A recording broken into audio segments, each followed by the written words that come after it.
kitchen, I heard her recite these words. I believe that to live and work on a good farm, or to be engaged in other agricultural pursuits, is pleasant as well as challenging. For I know the joys and discomforts of agricultural life, and hold an inborn fondness for those associations which, even in hours of discouragement, I cannot deny.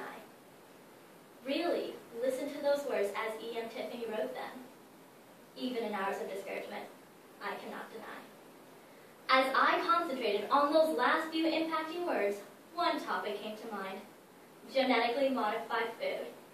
I know you're thinking that GMOs has nothing to do with the creed, but when I heard those words, I thought that even though the public makes biased decisions based on fabricated studies, farmers and agriculturalists must not become discouraged by the approaching obstacles that are in their near future. Today, farmers have the most difficult job. They must provide more food in the next 50 years than in the past 10,000 years combined. We are facing the consequence of inadequate food production and distribution. GMOs, therefore, are as important a topic of debate today as ever. So what exactly are GMOs? Well, GMOs can be defined as organisms in which the genetic material has been altered in a way that does not occur naturally. According to the World Health Organization, GM foods are developed and marketed because they provide advantages for the producer and consumer. Seeds are where we begin. Developers wanted to improve crop production through the introduction of resistance. These seeds would eventually grow to be resistant to plant diseases caused by Mother Nature.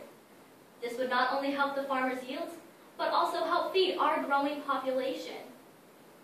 Syngenta stated that agricultural technology makes it possible for about 6 million children a year to see their 5th birthday rather than die from hunger-related illness.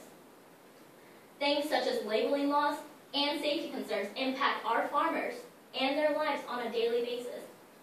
With an estimate of 9 billion people by 2050, my question to you is, how are we going to provide enough food when today, every hour, 720 children around the world die from a lack of food? Labeling laws are an up-and-coming battle.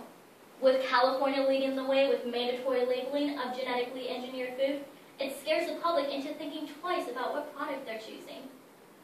Proposition 37 states that manufacturers would be required to label any form of genetically modified processed or raw food for sale to the consumers with any altered genetic material.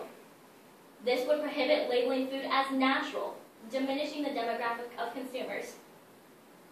The American Association of Science suggested that this law would mislead and falsely alarm consumers. This would not only reduce the target audience, but also hurt the individuals producing the crop. Safety concerns are one of the main reasons why consumers turn a cold shoulder to even the thought of genetically modified food. There are many arguments about how GMOs affect the health of consumers. In reality, GMOs often prevent the spread of certain diseases, and without the use of GMOs, we would never be able to feed our growing population. The USDA reports that already 1 out of every 6 Americans suffer from food insecurity.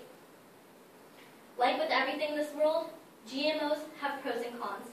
The cons being the amount of research still need to be done.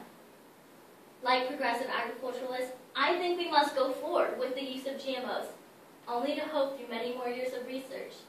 This advancement will keep our consumers as healthy as possible while feeding millions of American mouths. So maybe you're wondering what the next steps are.